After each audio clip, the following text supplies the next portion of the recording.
Hello guys and welcome back into a new brand video. In today's tutorial, I'm going to show you how to subscribe to reports in Salesforce. So make sure to watch the video to the end and follow these simple steps. So first, you will need just to go to your reports and from there we can be able to subscribe to them.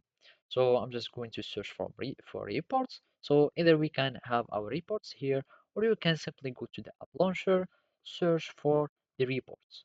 Also, you can have them here in your navbar. If you can't find them, you can customize your navbar by clicking on this pencil icon.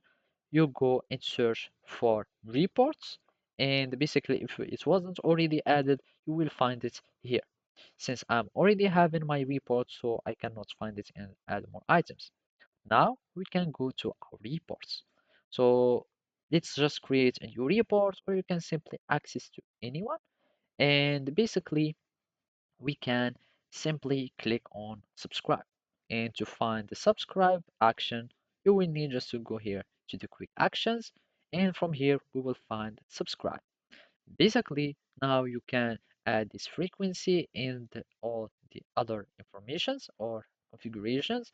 So we want to have updates weekly, and we can choose any days that you would like.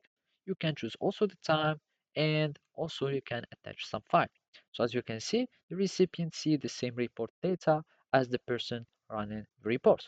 So you can try to run the report as you, or you can assign it to some other users in your organization. And at the end, you can add some conditions to this report if you would like.